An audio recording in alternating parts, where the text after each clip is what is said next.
हम सभी को अपने पुण्य की अनुमोदना करनी चाहिए, क्योंकि जिन मुनिराज ने इस ग्रंथ की रचना की, उन्हीं के श्रीमुख से इसका स्वाध्याय करने का सौभाग्य हमें प्राप्त हुआ है, जो अपने आप में दुर्लभ है। तो आपके मन में जितने भी प्रश्न उठे, उनको अपने तक रोके नहीं, हमारे माध्यम से मुनिश्री तक पहुंचाएं और समस्त शंकाओं का समीचीन समाधान पाएं। अपने प्रश्नों को अंक के माध्यम से हम तक पहुंचाएं। आप सभी को हर कक्षा में मिलेगा अभ्यास प्रश्न, जिसके माध्यम से आप अपने ज्ञान को प्रगाढ़ बनाएं।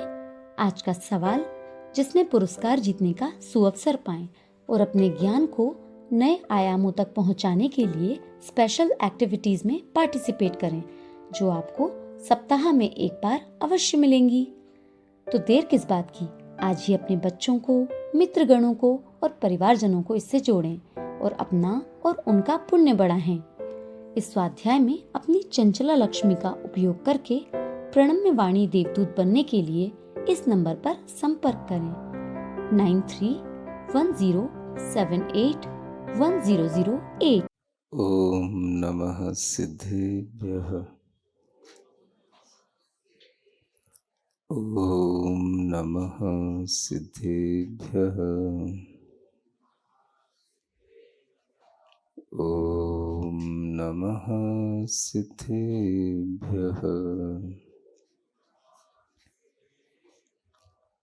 ओकारं बिंदु संयुक्तं नित्यं ध्यायन्ति योगिनः कामदं मोक्षदं चैव।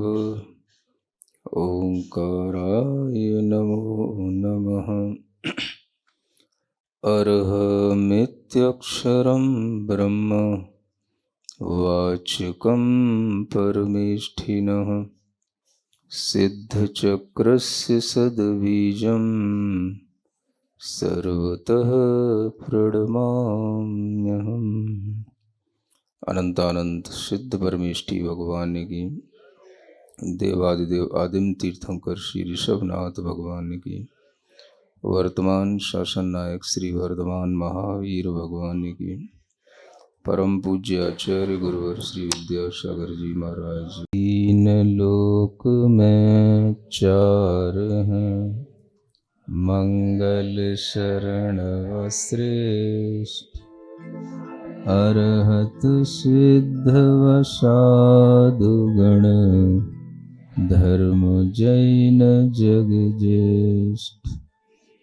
तीर्थंकर जिन देव की, जिन वाणी को ध्याय, सार्वधर्म संक्षेप से कहूँ चित्त हुलसाए।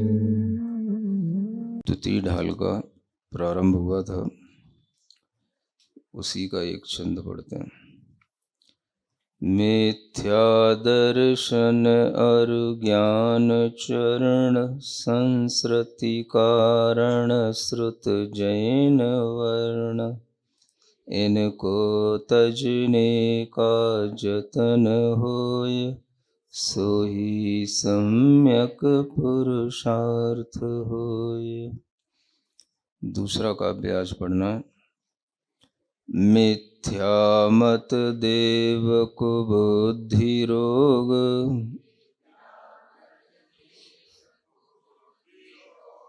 दुख अपथ त्याग बिन दुख भोग,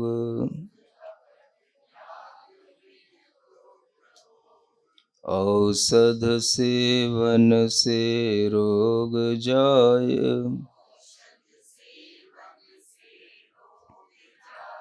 ताकि चर्चा विधि कही जाय।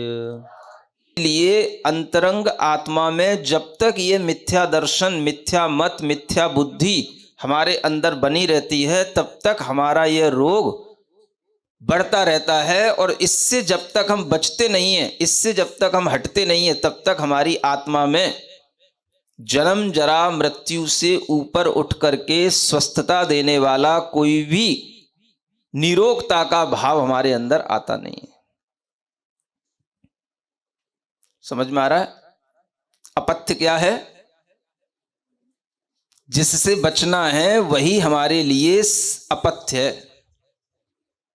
इसलिए यह मानसिकता कि नहीं भाई सब सही है, सब जगह सब कुछ करो, सब जगह करो, सब जगह पहुंचो, ये आपके लिए पथ्य और अपथ्य का भेद मिटाने वाली बात है। रोगी को रोगी तो समझ में आए कि ये हमारे लिए रोग लगा हुआ है, तभी तो हम समझेंगे कि हमारे लिए अपथ्य है। तो जिनको सम्यक दर्शन के भाव चाहिए होते हैं, जिनको सम्यक पथ पर चलना होता है, वो मिथ्या पथ से बचते हैं, वो मिथ्या बुद्धि से बचते हैं, वो मिथ्या देवों से बचते हैं कि भाई दुनिया में सब कुछ एक जैसा कभी नहीं होता, सही और गलत हर चीज में होता है, और हमें ये सीखना चाहिए, जानना चाहिए सही क्या गलत क्या, और उसको जाने बिना हमारे लिए जब तक ये अपथ्य के रूप में सारा कुछ सेवन करने में आता रहेगा, तब तक हमारा रोग बढ़ता ही रहेगा और हम दुख को भोगते रहेंगे। तो बस यही इस लाइन में लिखा हुआ है, मिथ्या मत देव कुबुद्धि रोग, ये रोग हैं तीनों, और यही दुख हैं और यही अपथ्य हैं, और इनको त्याग किए बिना दुख भोग, बार बार वह दुख भोगने में आएगा जो पंच परावर्तन रूप संसार में हमें मिलता है। सुनते हो? हाँ, देखो प्लेन क्रैश हुआ, सुनते हो? 250 लोग कम से कम एक साथ शिकार बन गए। हाँ कम से कम। हाँ, अब आप सोचो 200-250 मनुष्य इस पुण्य पर्याय को प्राप्त किए थे, इस पुण्य मनुष्य पर्याय के साथ जी रहे थे, और उनका एक साथ, वो भी एक अच्छे ढंग से मरण होता है तो अलग, लेकिन तड़फ के जल करके किस तरह से वह मरण हुआ, कितनी बड़ी दुखद घटना होती है। जब मनुष्यों का इस तरह से होता है तब हमें कुछ सोचने में आता है, सुनते हो? लेकिन जब कहीं पर किन्हीं और दूसरे जानवरों के साथ होता है तब हमें कुछ सोचने में नहीं आता है। कर्म कहीं ना कहीं हमारे ही होते हैं, और उन कर्मों के फल मिलने के लिए कोई ना कोई साधन हमारे ही कर्म उत्पन्न कराते रहते हैं, और उन कर्मों से बचने के साधन भी हमारे ही कर्म कराते रहते हैं। ये भी ध्यान रखना। हम जरूरी नहीं कि आज एक अच्छी पर्याय में जी रहे हैं, आज हम एक अच्छे कुल में जन्म लिए हैं, तो हमने पिछले जन्मों में कोई ऐसे कर्म ना बांधे हों जिसके कारण से हमें आग में जलने को ना मिले। समझ आ रहा है? हम पिछले कर्मों के फल से कुछ भी ऐसा कर सकते हैं जिस फल से हमें ऐसी पर्याय मिले, ऐसा हमें दुख मिले, और ये दुख कितना बड़ा दुख होता है। परिवार के परिवार, एक परिवार तो शिफ्ट होने जा रहा था फ्रॉम इंडिया टू लंदन, समझ आ रहा है ना?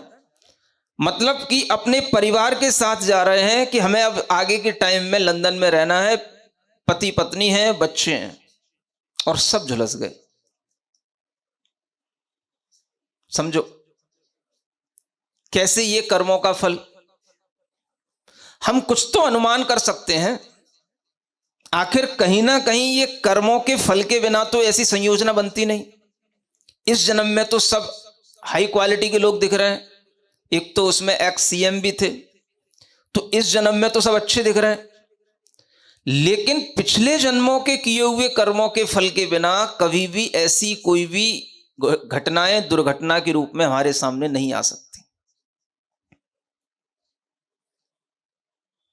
अब ये बताने का कोई भी हमारे पास अभी विज्ञान नहीं है कि हम ये बता पाए कि ये पिछले कर्म ऐसे थे इसलिए ऐसा हुआ, लेकिन अनुमान इतना अवश्य है। आपको कर्म सिद्धांत पर इतना विश्वास जरूर रखना कि पिछले कोई ना कोई जन्मों के कर्म किसी ना किसी रूप में ऐसे सामूहिक रूप में किए जाते हैं और उसकी अनुमोदना की जाती है, तो उसके फलों से ऐसा मिलता है। ये जन्म जन्मांतरों की कहानी चली आ रही है। कर्मों का संबंध भी जन्म जन्मांतरों से चला आ रहा है। हम आज कोई स्टेटस अपना अच्छा बनाए हुए हैं, हाई प्रोफाइल के साथ जी रहे हैं, ये एक अलग मैटर है। लेकिन जो कर्म हमें जिस तरीके से जलाएंगे, जिस तरीके से हमें मृत्यु देंगे, वो कर्म हमारे निश्चित हैं। वो आज के नहीं है, वो पिछले जन्म जन्मांतरों के होते हैं। उन्हीं के बीच में से एक सिंगल व्यक्ति बच जाता है, एक सिंगल पर्सन। समझ आ रहा है? एक और कोई बता रहा था कि कोई एक और लेडी थी जो जाने वाली थी, जाम में फंस गई, लेट हो गई, फ्लाइट चली गई, बच गई। सुनो, ये सब भी कर्म के फल से, मतलब जिसका उसमें टिकट है फिर भी वो बच गई। जो किस सीट पर बैठा है, कहां पर एक्सीडेंट हुआ, वो कैसे सीट के गेट से बाहर निकल गया, वो एक बच गया, बाकी सब झुलस गए। ये कहीं ना कहीं हमें इतना तो अनुमान लगाने के लिए मन को कहे कि ये सब किससे? हमारे कर्मों के फल से। अब आप सोचोगे कि सबके सामूहिक रूप से कर्म फल कैसे हो जाते महाराज? भाई क्यों नहीं होंगे? क्या हम पिछले जन्मों में देखें या इस जन्म में भी देखें? आखिर हम यही जन्म में भी तो जो कर रहे हैं वो भी तुम्हारा अगले जन्म में पिछला बन जाएगा ना। मान लो आप किसी पार्टी में गए, वहां नॉनवेज बन रहा है, समझ आ रहा है? वहां पर मान लो मछलियों का कुछ भी नॉनवेज बन रहा है, 200 मछलियां आई, समझ आ रहा है? और उनका एक साथ हत्या की गई खाने के नाम पर। ये बड़ी कॉमन सी चीजें हैं जो दुनिया की हर पार्टी में होता है। आप उसमें शामिल हैं, आपने भी उसका सेवन किया। ये सामूहिक रूप से आपने सेवन किया, सामूहिक रूप से आपने जो भोजन किया, वो कर्म बंध बांधा, वो सामूहिक रूप से हुआ। आपके भोजन के लिए जिन जीवों की हत्या की गई, क्या वो सामूहिक हत्या का पाप आपके ऊपर नहीं लगेगा? वो जीव और कौन से होते हैं? वो जीव कहां से आएंगे? ये सामूहिक पाप इस तरह से अर्जित होते हैं। अब आज आपने शौक शौक में वो सामूहिक पाप अर्जित कर लिए, आपने सबके साथ मिलकर के अपना भी उसमें इंटरेस्ट ले लिया, वो इंटरेस्ट ही आपका उस पाप के साथ बॉन्डेड हो गया।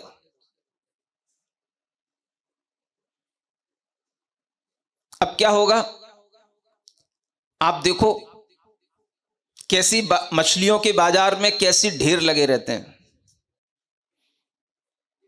बकरों के बाजार में, बकरियों के बाजार में कैसे ढेर लगे रहते हैं।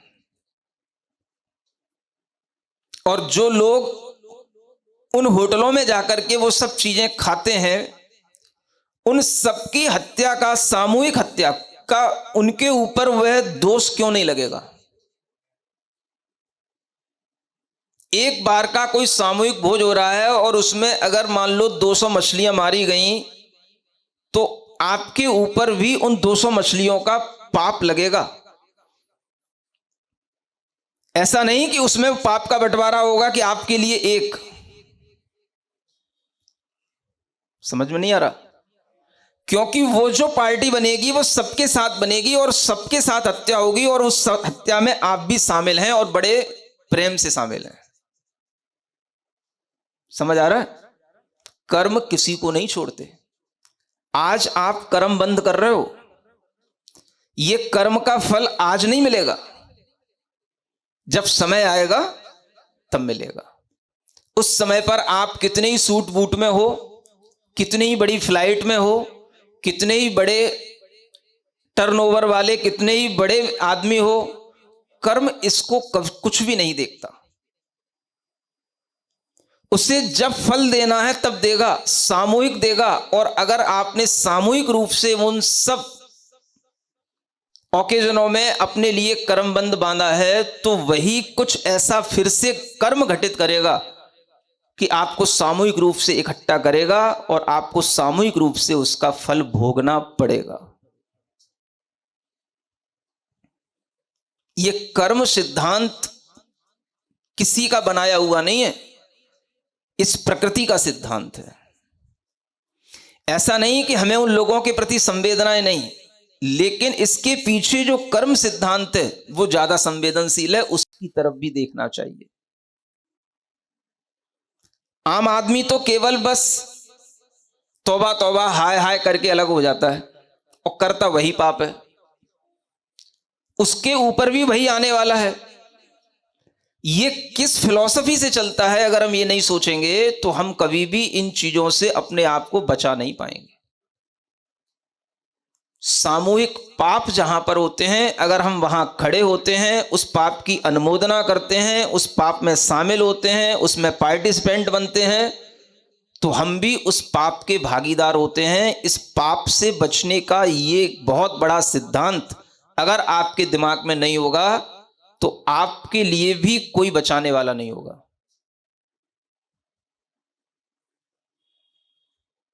कर्म किसी देश विशेष के लोगों के लिए नहीं, कास्ट विशेष के लोगों के लिए नहीं, कर्म तो हर प्राणी के लिए है।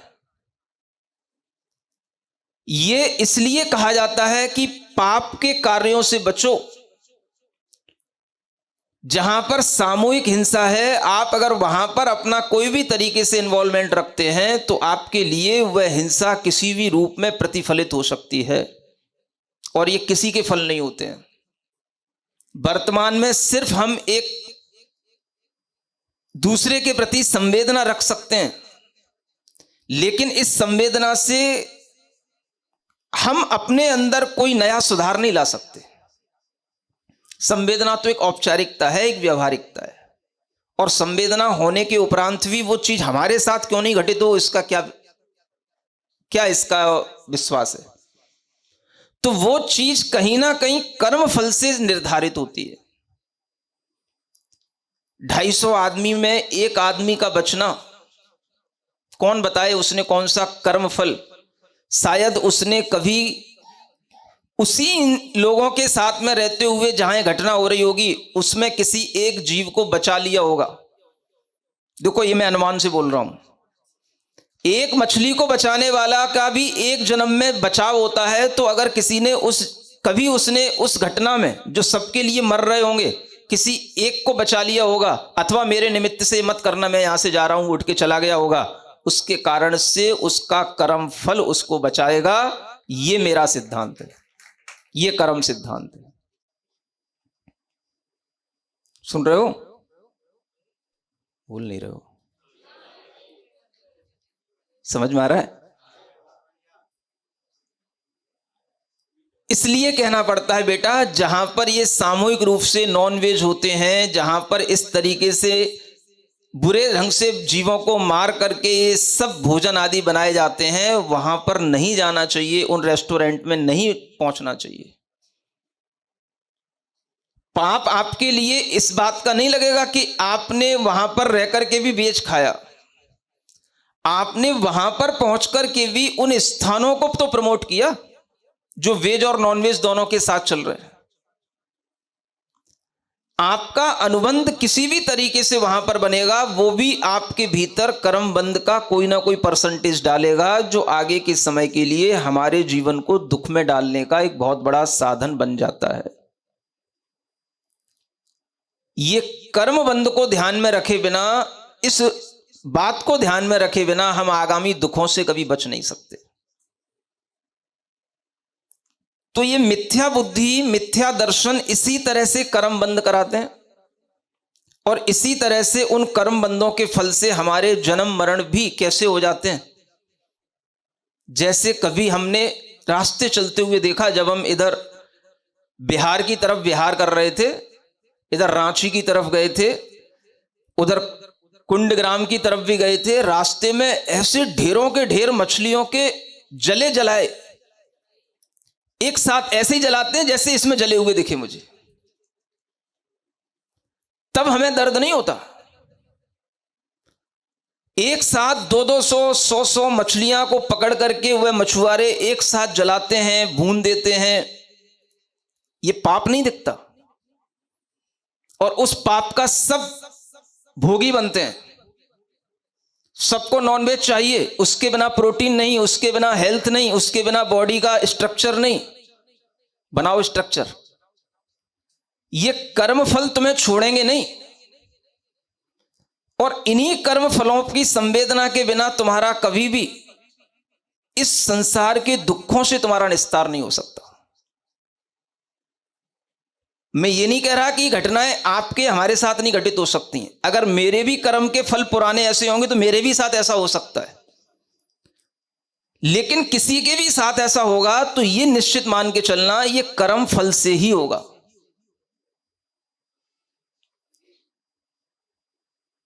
कोई भी व्यक्ति हो, आग में अनेक लोग जलते हैं, साधु साधना भी करने वाले भी जल जाते हैं, कोई भी जल सकता है, लेकिन जब भी उसके लिए इस तरह से होगा उसके भी अपने पूर्व कर्म फल से ही होगा। ये विश्वास हमें भी रखना पड़ता है और हम सबके लिए इसी विश्वास के साथ चलना पड़ेगा। अगर हमने इतना भी सीख लिया तो मिथ्या बुद्धि से हम बच जाएंगे, मिथ्या दर्शन से बच जाएंगे, और जो हमारे अंदर जो ये जन्म मरण इतने बुरे तरीके से हमें झेलने पड़ते हैं, इसके बचने का एक ही मात्र उपाय है, ये सम्यक ज्ञान आज अपने अंदर बीज रूप में डालना। तब इसका फल कई जन्मों के बाद मिलेगा। ये भी मत कहना कि इस जन्म में तो तुमने बहुत धर्म किया, फिर भी तुम जल गए, फिर भी तुम मर गए। इस जन्म के धर्म से भी तुम्हें आज ही मिल जाए कह नहीं सकते, लेकिन अगले जन्मों में हमें इस धर्म के फल से जो हमने पहले का किया है वो अगर निश्चित होगा, भोगना तो भोगना पड़ेगा, लेकिन आगे के लिए कहीं ना कहीं हम एक सुरक्षा का पाथ इसी धर्म से बना पाएंगे, इसी कर्म विज्ञान को जान करके बना पाएंगे। ये सीख हम लोगों के अंदर आनी चाहिए। इसलिए बहुत सारे बच्चे तुरंत कहने लग जाते, तुमने तो खूब धर्म किया था ना, फिर क्यों ऐसे मर गए, फिर क्यों ऐसे जल गए। भाई उन्होंने किया था वो पिछले कर्म के फल से जल गए, मर गए, लेकिन इस जन्म में जो किया है अब आगे नहीं जलेंगे, नहीं मरेंगे, एक बार और सही। सुनते हो? लेकिन जो आज भी ऐसा ही कर रहे हैं वो अगले कई जन्मों के लिए भी अपना वही रास्ता बना रहे हैं। जैसे मछलियों को मारने में, बकरों को मारने में, उन्हें भूंजने में, मछलियों को भूंजते हुए देख करके किसी को संवेदना नहीं आती कि 200 मछलियों के ढेर ढेर जगह जगह पर लगे हुए मिलते हैं। सुनते हो? और यहां हम थोड़ा सा मनुष्य के लिए देखते हैं तो हमारे अंदर संवेदना आती है। संवेदना तो हमें हर प्राणी के प्रति होनी चाहिए ना। अगर उनके प्रति संवेदनाएं होंगी तो उसी पुण्य फल से हमारी भी रक्षा होगी और हम भी इसी तरह से अपना आगे का जीवन बचा करके चल पाएंगे। सुनते हो? क्या समझ आता है? कर्म सिद्धांत, इसमें शक्ति है। बस कर्म सिद्धांत के फल से ही ये सब निश्चित होता है। जन्म सुनिश्चित, मरण सुनिश्चित, कर्मों का फल मिलना निश्चित, ये निश्चित है। इसलिए कहना पड़ता है संभल के चलो, अच्छे कर्म करो। कुबुद्धि से कुतर्क पैदा करके अपने अंदर उसी पाप को बार बार करने का दुस्साहस मत करो। ये आदत पड़ी हुई है हमारे मिथ्यात्व के संस्कारों के कारण से कि हम कुबुद्धि से बार बार वही कुतर्क करते हैं और उसी रास्ते पर चलने को तैयार होते हैं जिसका हमारे ऊपर संस्कार पड़ा हुआ है। इसलिए ये अपथ्य त्याग बिन दुख भोग। अब क्या करना? तो अपथ का त्याग करके फिर क्या करोगे? औषध सेवन से रोग जाए। औषध का सेवन तो बाद में काम आता है, पहले अपथ्य का त्याग करो। जुकाम हो गया है तो खट्टी चीजों का पहले त्याग कर दो, उस समय खट्टी चीजें मत खाओ और फिर कुछ औषधि लो तो रोग जो है जड़ मूल से ठीक होगा। यही तरीका होता है, यही आयुर्वेद का तरीका अपने शरीर को स्वस्थ रखने के लिए है और यही धर्म का तरीका अपनी आत्मा के रोगों से अपने आप को बचाने के लिए। तो अपथ्य से बचो और फिर औषधि का सेवन करो। उसकी चर्चा अब आगे आपसे की जाएगी। औषध सेवन से रोग जाए ताकि चर्चा विधि कही जाए। अब आगे चर्चा औषधि की चलेगी। सुन रहे हो? लेना है औषधि? 9 बजे आओगे तो क्या औषधि मिलेगी तुम्हें? समझ आ रहा है? कुछ तो मिलेगी, तो वो कुछ से कैसे कुछ काम बनेगा। रोग लंबा है, बड़ा है, तो औषधि भी समय पर पूरी की पूरी लेने की कोशिश करनी चाहिए। जब तक मिल रही है, फ्री में बट रही है, उसको लेते रहना चाहिए। यही हमारी बुद्धिमत्ता होगी और इसी से हमारे भविष्य में कुछ हमें एक दिशा बोध मिल सकता है जो हमारे जन्म मरण जैसे आत्मिक रोगों से हमें शांति दिला सकता है।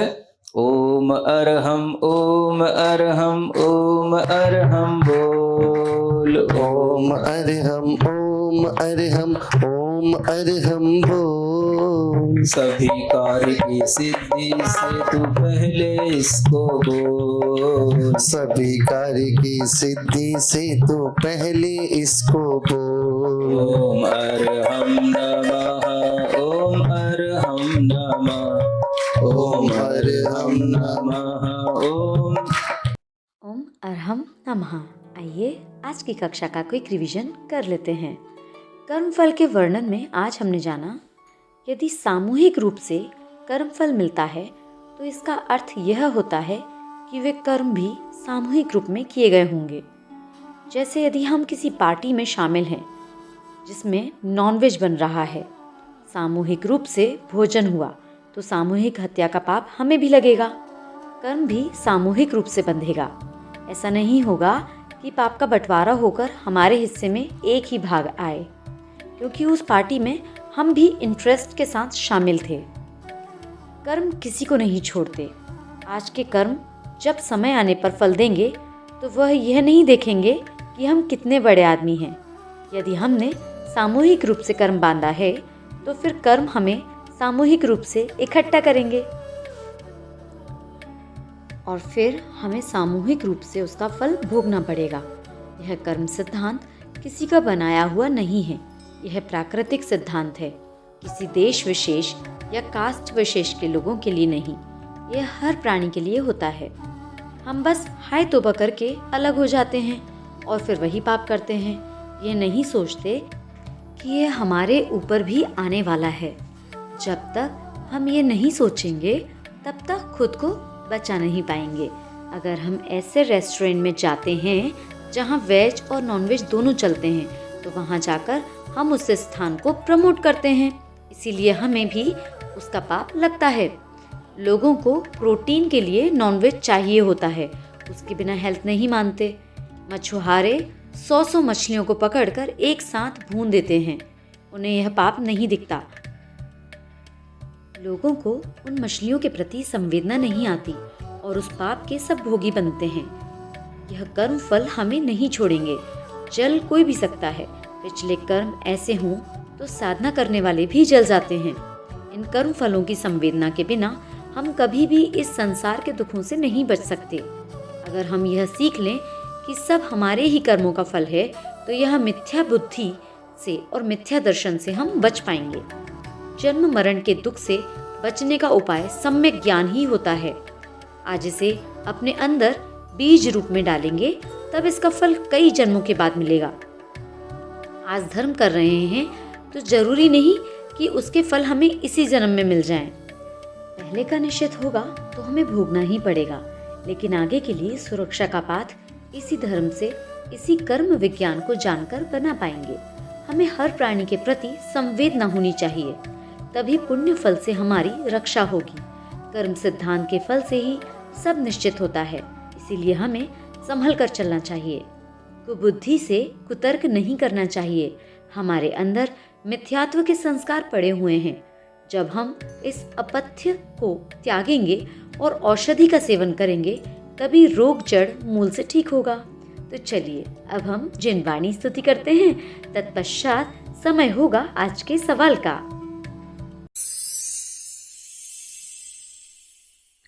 सिरिजिण वाणी जग कल्याणी, जग जन मदतम मोहरी, जणमण हारी गढ़हर हारी, जम जरा भव रोग हरि, तिथ्य राणम दिव्य झुणिम जो पड़ई सुणई मय्ये धारई, राणम सौख मणंतम धरिय, सासद मोक्ष पदम पावई, सासद मोक्ष पदम पावई।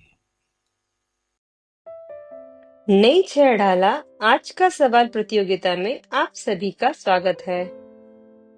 आज का सवाल है, रिक्त स्थान के लिए सही शब्द चुनिए। औषध सेवन से रोक जाए ताकि डैश कही जाए। विधि, चर्चा विधि, सामान्य विधि या उपयोग विधि। कल के सवाल का सही उत्तर है आयुर्वेदिक। आप अपना जवाब हमें कल शाम 5 बजे तक भेजें। 3 भाग्यशाली विजेताओं को मिलेंगे आकर्षक उपहार। अपना जवाब भेजने के लिए लिंक पर जाए या QR कोड स्कैन करें। आज की एक्टिविटी है, इस हफ्ते हम सजग रहें कि कब हम जाने अनजाने में सामूहिक पापों में शामिल होंगे या हुए। जहां तक बन पड़े उनसे बचने का प्रयास करें। वे टीवी के माध्यम से या फिजिकल रूप से भी हो सकते हैं। ओम अरहम नमः।